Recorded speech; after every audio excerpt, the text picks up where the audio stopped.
So, with recently doing the Pimp run and Arcane only run in Bloodborne, I decided I needed to take it up a notch, and what better way than beating all Bloodborne bosses with no rolling and strength only.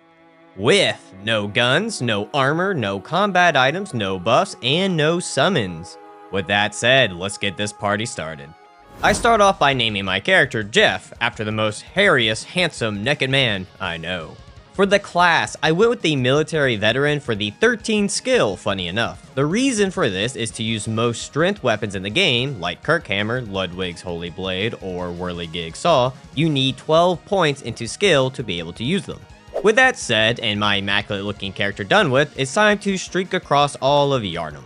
Starting off my adventure, I come across an old man that offers me one too many drinks that has me hallucinating about my potential children wanting to take revenge on me for flushing them down the drain. After waking up from that nightmare, I bolt straight out the door, running naked through the streets, where the locals treated me to some drinks that had me passed out in front of some old house. I really need to stop taking free Capri Suns from strangers. Once done with my Capri Sun hangover, I nab me my starter weapon, the Hunter Axe. After acquiring my weapon, I make sure to grab the most important item of them all, the Pebble. Fun fact, the Pebble has an A scaling in strength, and for that alone, I allow myself to use it. Once done grabbing the Pebble, I nab me some Echoes and Bloodstone Shards. Quick tip, if you want an easy access to the shortcut to the lamp, all you have to do is break these boxes and hop down. Once done, run around to the left side to open the 2 doors, and wham bam, thank you ma'am, you got yourself a shortcut. After unlocking that shortcut, I sell the Hunter Pistol and close for some Echoes to buy blood vials. Once done stocking up on vials, it's time to take on the first boss of this run, the Cleric Beast. The Cleric Beast overall wasn't too bad with no rolling. I figured I could just strafe to the side and be able to dodge all of his attacks. Until he put his ass up against the wall, then it made things a bit more difficult. Overall, I should have used the Trick Axe Trick form for its charge R2 to speed up this fight. Sadly, I did not think of this until near the end of the fight.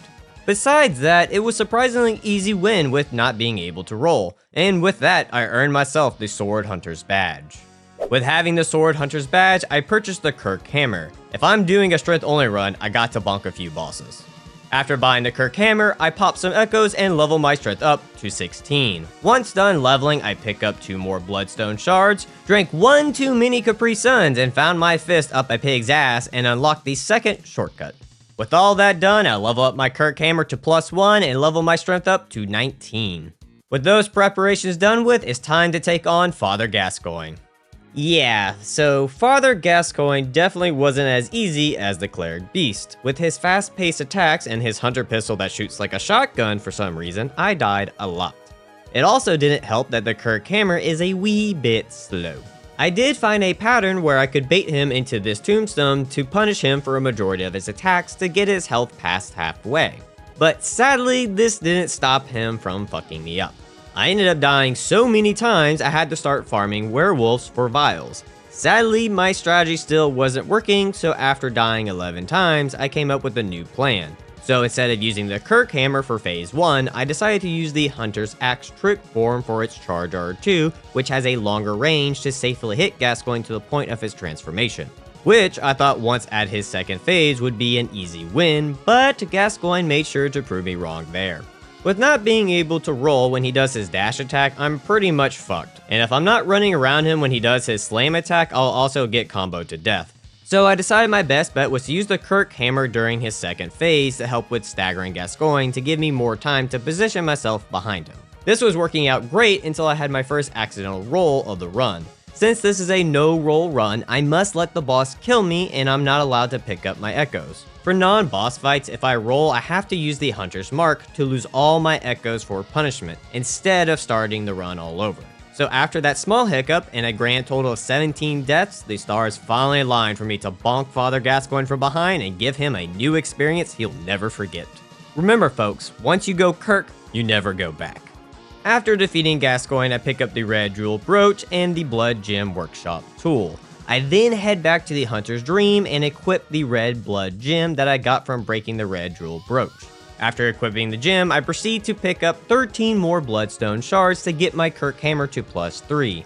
Usually at this point, most people would go to Old Yarnum, but I decided I wanted to spice things up a bit for this playthrough and grinded for 10,000 echoes for the Hunter's Chief Emblem. With having the Hunter Chief Emblem, I can unlock the gate to access the rest of the Cathedral Ward. From here, I nabbed me some Twin Stone Shards and a level 2 Radial Tempering Gem. I then met the locals who were not so friendly to me. After that small altercation, I opened the shortcut up to the lamp and headed straight for the Witches of Hemwick. I wonder how many of you thought I was going to say Amelia. So the reason I chose to come here first was actually to pick up some Twin Stone Shards and the level 1 Tempering Triangle Gem. But I figured while I was here, I would take on the Witches. Right before taking them on though, I made sure to switch out my gems and level my strength to 23. The Witches were the same as always. To make my life easier, I just made my insight 0 so that they couldn't summon any spectral enemies. So I did some hag maxing and bonked the shit out of some grannies. I also threw a pebble at one of them for shits and giggles.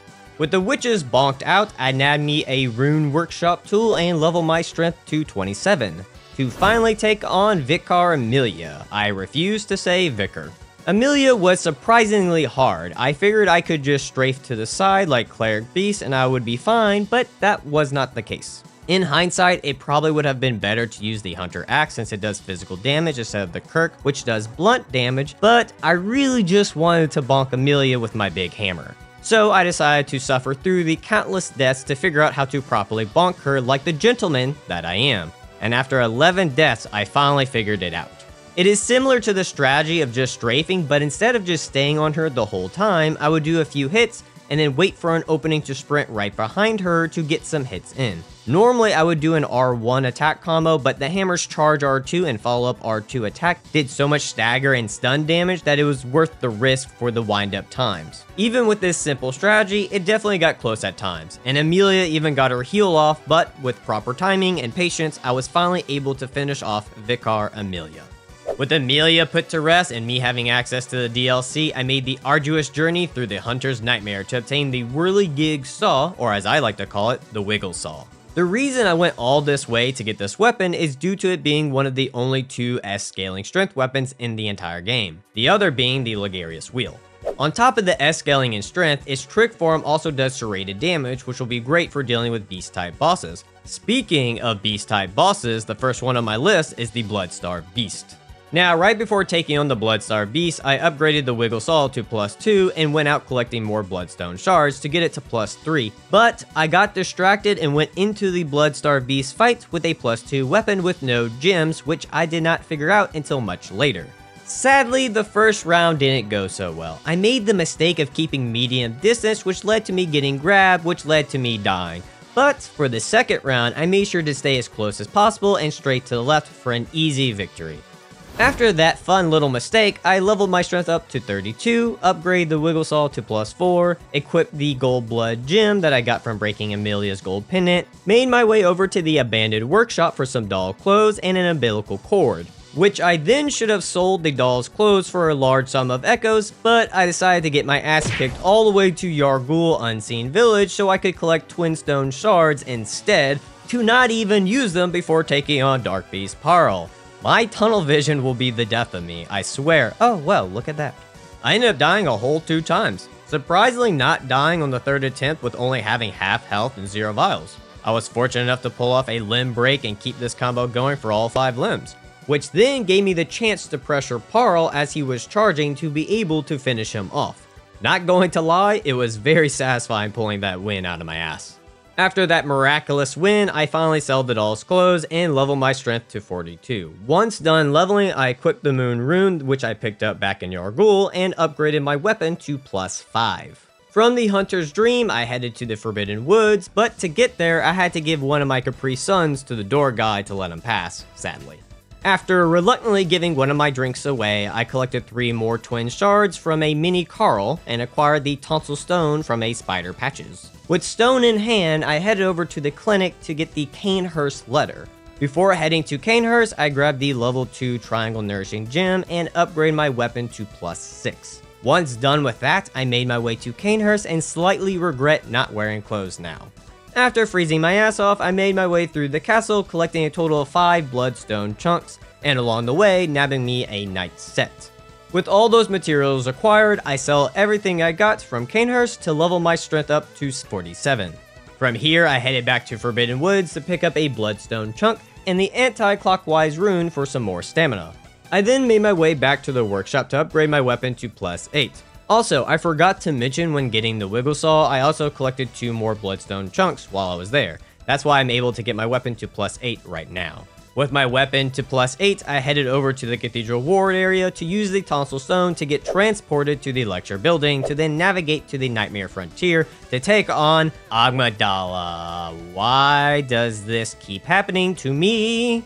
I don't know what voodoo magic was going on because I was struggling with Amygdala when I normally don't have any issues with him, and I say this as someone who rarely rolls when fighting him. From looking back at the footage, it just looked like slightly bad positioning and just plain old bad luck that led to me dying a good bit. The one good thing that came out of this was finding out that you can pretty much just stand still when he does his jump attack and he will completely miss, leaving his head wide open. After finding out this fun new way of smacking Amygdala's head, it only took me 9 tries to finally take down the Blue Giant.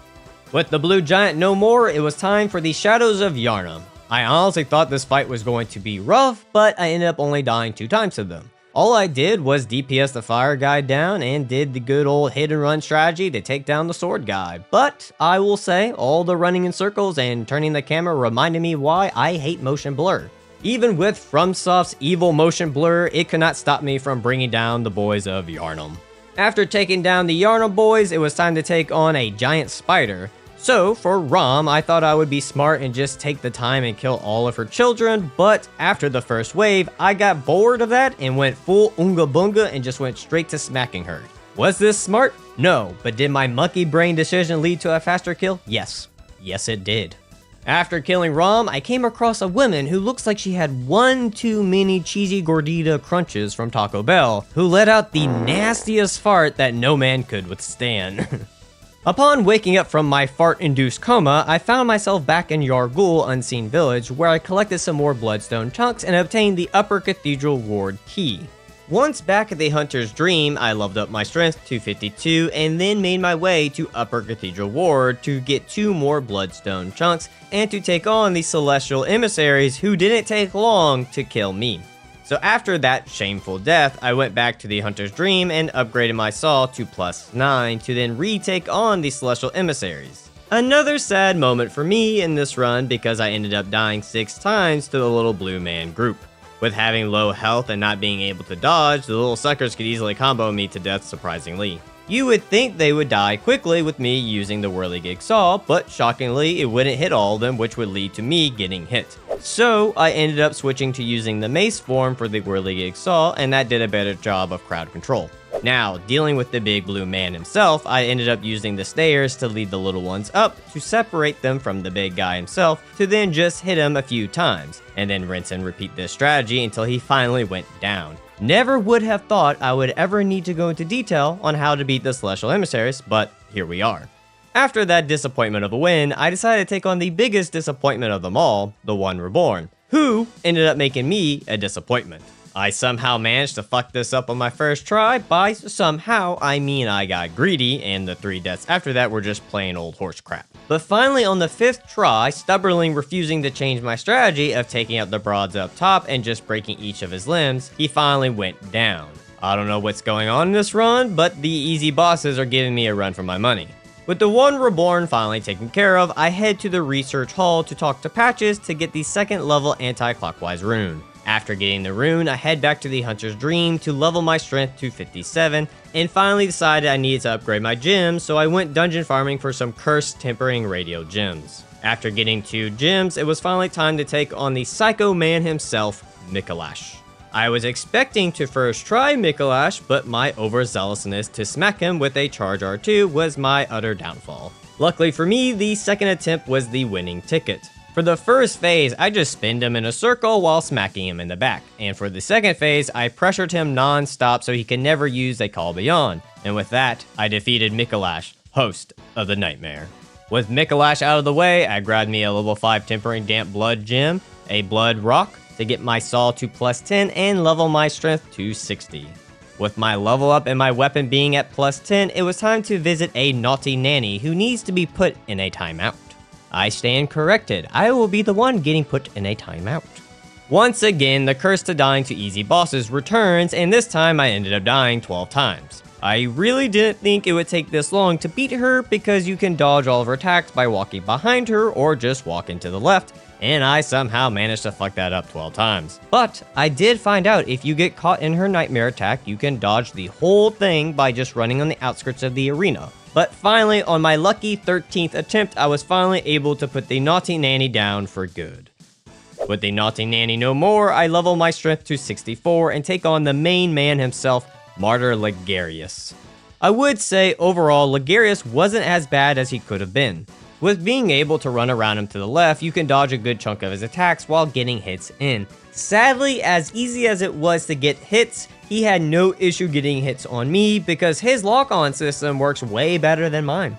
I would have had him on the 5th attempt, but earlier on in the fight, my weapon was at risk of breaking, which lowered my damage a good bit and ended up dying with only needing one more hit. You might think that would have deterred me, but oh no. Apparently, I decided to speedrun this bitch because I was able to beat him within 42 seconds without getting hit. I should have known by now to never doubt the Unga Bunga strat, and with that, Ligarius became my bitch. After that quick victory, I was filled to the brim with confidence, and we cannot be having that, so I went straight to Ludwig for him to put me in my place. Ludwig was a bit tricky to figure out, but not as bad as I thought it was going to be. I only ended up dying 14 times in total to him. First few attempts was just trying to figure out if I could find a way to punish his scripted leap attack, and come to find out you can. All I had to do was run to the 4th body dash mound and turn around, and I could easily dodge the attack to get a headshot off of him. For dealing with his first phase, I would wait for any of his slash combos, and after that first slash, I could just run to his left side and start pressuring him from there to get limb breaks. With just that simple tactic alone, I was able to get Ludwig to his second phase. Now, I got to Ludwig's second phase 3 times, but the first 2 times I played a bit more passive, which ended up leading to my death since it gave Ludwig time to actually hit me. So, on my 3rd time getting there, I decided to just go full throttle and just attack non-stop. And with that single brain cell move, I was able to instantly break Ludwig for a visceral attack. Afterwards, I just let Ludwig do his scripted charge attack and just blasted him from behind for a quick victory. Monkey Brain for the win. With Ludwig the Accursed defeated by a low life monkey, I leveled my strength up to 67, and after gaining one more brain cell after that fight, I upgraded my Kirkhammer to +9 to use against Ibridis, Daughter of the Cosmos. So, my big brain move for this fight was to use the Kirkhammer's sword form to do thrusting attacks against Ibridis since she is weak to thrusting. What my monkey brain didn't compute was how bad Ibridis' hitboxes were going to be for this run.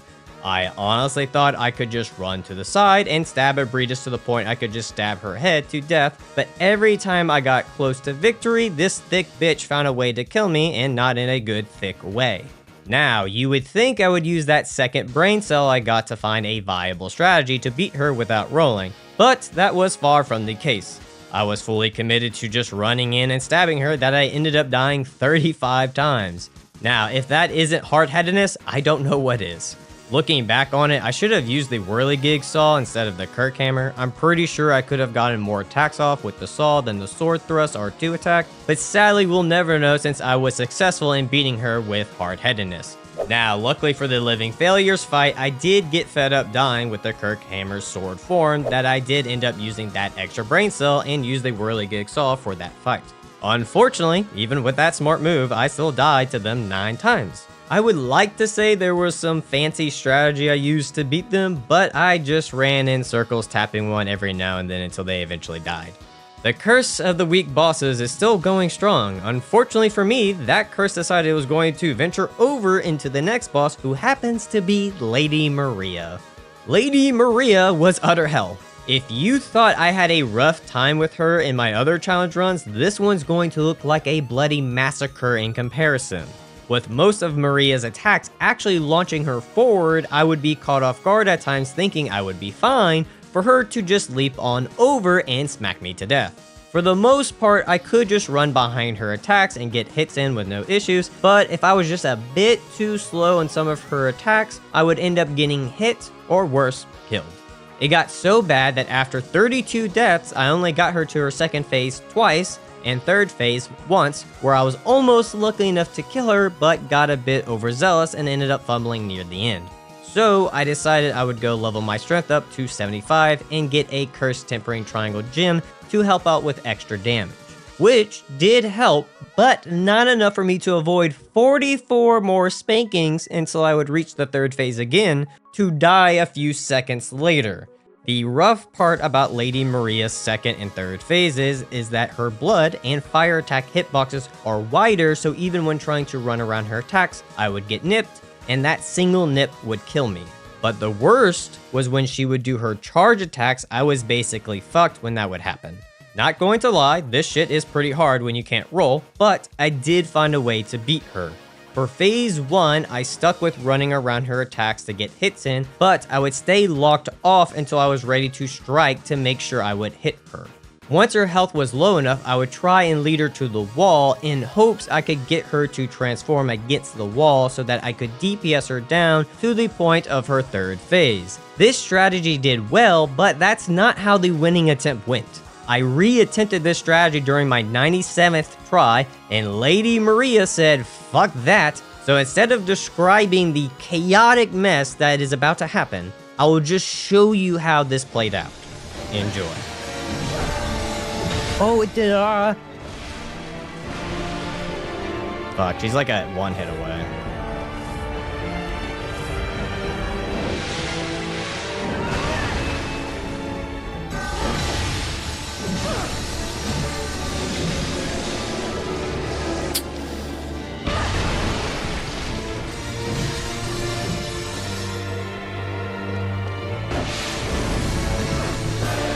Come on! No! Yeah! Ah, it worked! Holy shit! It fucking worked! The RNG was on my side today, Lady Maria! My side! How the fuck did I not die? I'm still confused to this day on how I dodged that last attack, but I will not complain, that's for sure. With my own personal hell over with, I used the medallion to unlock the fishing hut area, run past some fish people, and take on the fish orphan himself, who proceeded to kick my ass 58 times, and after 16 times, I even leveled my strength to 99. So, after getting my ass handed to me on a silver platter, I decided to go take on Lawrence. And if you have ever watched any of my other videos, you know it's bad if I'm willing to stop fighting to go take on my least favorite boss. So with that said, let's talk about Lawrence, the first Vicar. I actually almost beat the bastard on my second try, but RNG Jesus had other plans for me apparently. Now, you might be thinking, oh, he must have gotten him in the next few tries. I really wish that was the case, dear viewer, but alas, it was not. With Lawrence's wide-swinging flaming gorilla arms, I was easily one-shotted by him. So, after dying about 16 times, I eventually started to find a pattern.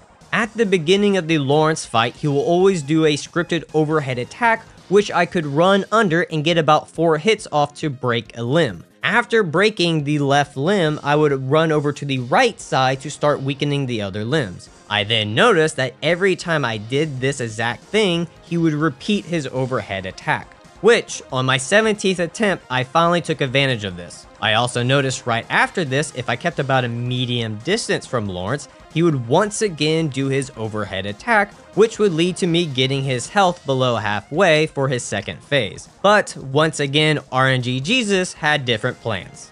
It would take me 30 more attempts of doing this until finally RNG Jesus was on my side, and when I tell you he was on my side, I normally die from this attack right here, and I somehow survived it this time around. And on top of that, Lawrence did his lava attack right afterwards, which gave me enough time to finally finish him off. I will say, 47 deaths is a lot better than 96. It can't get worse than that, right?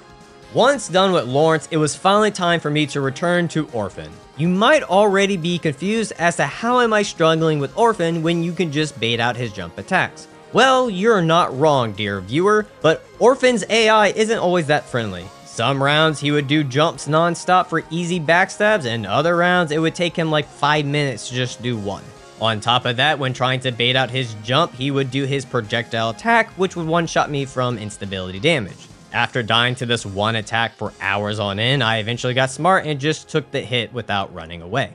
It would take me about 4 hours of trying to just bait out his jump attack for me to finally give up on that idea and just start pressuring Orphan, trying to find every possible way I could get a backstab on him. You might think, why not just hit and run? Well, anytime I tried that, Orphan immediately turned around and hit me or killed me, so I decided to just stick to backstabs.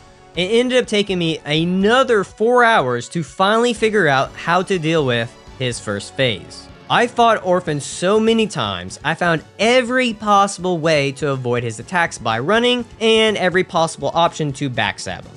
For his basic attack, you can just run to the right and around him to dodge it. For his backhand attack, you just need to run to his left and behind him. For his dash attack, you just run around his left. Sadly, for the first two, you do not have enough time to backstab, but I do think you might have enough time to backstab for the dash, but I was never brave enough to attempt it when there were more safer options. The safer options for backstabbing Orphan are when he does his overhead attack, you can run around him to get one off, but you must wait for him to slam his weapon down first before backstabbing. If you do this too early, it will not work. Another attack that is similar to this one is when he does his yo-yo attack. You can run either from the left or the right for his attack, but you must keep walking to the left side of him or position yourself enough to the left so you do not get hit. To get the backstab off for this attack, you must wait until the second swing occurs. If you do this too early, you will not get the backstab. Also, if you do not hit him far enough to the right side, you will not get the backstab. I would try to aim for the mace to hit his head from behind. Another tricky backstab would be when he does his AoE. This isn't overall hard to pull off, but his AoE is very inconsistent and sometimes can be closer to him than you think. And the last and most obvious backstab is his leaping attack that you can walk under. So after 8 hours, I found a consistent way to get to his second phase. And his second phase was 10 times worse than his first phase. His first phase does have a bit of RNG to it, but his second phase is just pure chaotic. Half the time I didn't know what he was going to do, nor could I get him to repeat any patterns consistently. It was also very discouraging to find out that when he does his dash attack in phase 2, that there is no possible way to dodge it besides already being far away. So if he decided to do this, I was guaranteed to die.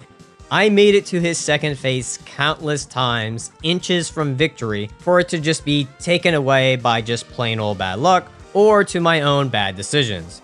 As you can already tell, I fought this boss for a long ass time. 10 hours to be exact. It got to the point that a lot of my mistakes were just due to the pressure of me wanting to finish this run, which led to me dying only a few hits away from victory. On top of that, it felt like I was playing a slot machine, hoping just for the right RNG to fall into place for me to win, and sadly at times it would all fall into place for me to just fumble. I won't lie, I got mad at times, I even outright got depressed, I even went a bit crazy during it, but funny enough, it eventually all just went away. It almost became calming in a way. I no longer cared if I died, and if I did die, I would just go back in, trying again and again and again. I didn't care how many times it would take me to fail to win. I simply wanted to win.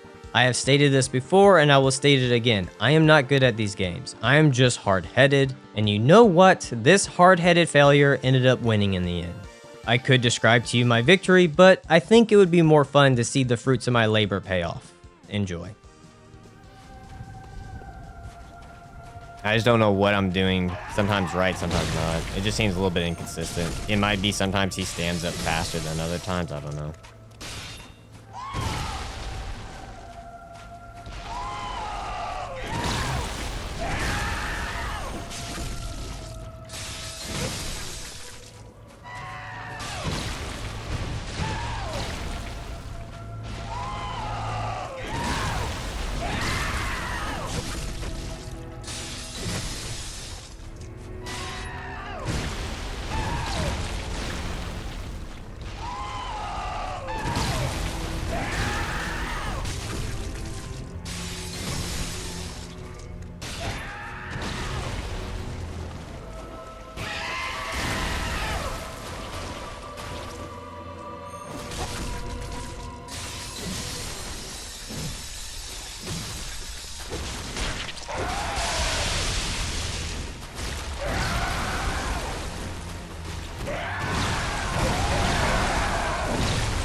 Checkmate, motherfucker!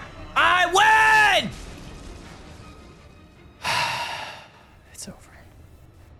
Thank you, everybody. Thank y'all for the support and kind words. I really appreciate it. With Orphan the Great finally slayed by the Monkey Man himself, I was left with no other options but to take on the final bosses of the game, Gehrman and Moon Presence. I wish I could say Gehrman was an easy fight, but as the other hunter fights gave me trouble, this one too gave me grief. I ended up dying 42 times to Gehrman. With his fast attacks and combos, it didn't take much to take me down.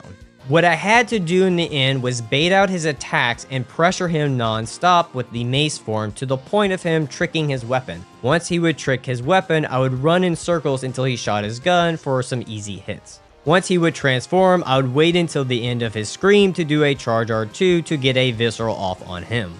Now, this is where things got a bit tricky. Once he was powered up, I could no longer stun him, so I had to switch to a hit and run tactic. This sounds easy, but when Gehrman can retaliate at any moment, it becomes a bit harder to get hits in. But on my 43rd attempt, my luck finally paid off and I was able to bring down the first hunter. With the first hunter no more, it was time to take on the Moon Mommy herself, Moon Presence. I'll be honest, I just monkey brained the shit out of this. I just kept running and swinging in hopes I would kill her. It wasn't until I went for a charge R2 during her 1 HP move that I was finally able to break one of her limbs and her head to finally finish her off for me to put an end to this hellish run once and for all. I'll be honest with all of you, I was not expecting to die as much as I did. I ended up dying a total of 751 times, and that's including non-boss deaths as well. Surprisingly, I only rolled 7 times this entire run, and only 4 of those were during boss fights. With that said, I would like to thank my channel supporters. If you too would like your name in the video or would like to support the channel, you can click the Patreon link down below or the YouTube join button. I would also like to thank everyone that came out to the stream and showed their support, especially those who tuned in during the Orphan fight. I really appreciated the support then. With all that said, thank you all for watching, and until next time, take care.